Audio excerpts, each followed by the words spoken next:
মাটিতে ধস নামার ফলে পাইপ ফেটে গরমে জল সংকটে ভুগছেন উত্তর হাওড়া এবং শিবপুরের বাসিন্দারা। জানা গিয়েছে, বুধবার রাতে হাওড়া পুরসভার 8 নম্বর ওয়ার্ডের বেলগাছিয়া ভাগার এলাকায় ধসের কারণে হাওড়া পুরসভার মাটির নিচে পাইপ লাইনে বড়সড় ফাটল ধরে। এর ফলে ওই এলাকায় পদ্মপুকুর জল প্রকল্পের জলাধার থেকে জল সরবরাহ বন্ধ রাখা হয়। তার জেরে ওই বিস্তীর্ণ এলাকায় বন্ধ রয়েছে জল সরবরাহ। ওই পাইপ লাইন দিয়ে উত্তর হাওড়া এবং শিবপুর বিধানসভার বিস্তীর্ণ এলাকায় জল সরবরাহ করা হয়। বৃহস্পতিবার সকালে হাওড়া পুরসভার কর্মী আধিকারিকেরা ঘটনাস্থলে যান। পুরসভার প্রশাসক মণ্ডলীর চেয়ারম্যান সুজয় চক্রবর্তী জানিয়েছেন, যুদ্ধকালীন তৎপরতায় পাইপ লাইন মেরামতির কাজ চলছে।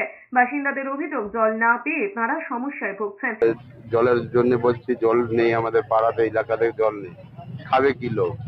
পরবর্তী গাড়ি পাঠাচ্ছি, এখনো পাঠাইনি।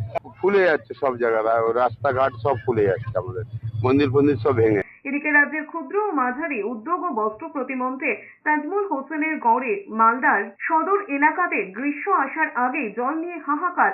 বাড়ি বাড়ি হয়নি পিএইচের জল সংযোগের কাজ। জলের দাবিতে রাস্তার কাজ আটকে পথ অবরোধ করে টায়ার জ্বালিয়ে তুমুল বিক্ষোভ দেখিয়েছেন এলাকাবাসী। পথে বসে পড়েছেন মহিলারা। বিক্ষোভ সামলাতে হিমশিম খেতে হয় পুলিশকে। যদিও এই ঘটনায় দ্রুত কাজ হবে বলে আশ্বাস দিয়েছেন মন্ত্রী তাজমুল হোসেন। যদিও বিজেপির দাবি, এলাকাবাসী বিজেপিকে ভোট দেওয়ার জন্যই জলের হাহাকার বাসিন্দাদের। লোকজন বাড়িতে জল নেই, জল খেতে পারছে না। দেখুন অবস্থা, কত লোকজন, মিনিমাম আপনার 200 পরিবারের বাস, যাদের বাড়িতে জল নেই, বাচ্চা কাচ্চা জল খেতে পারছে না।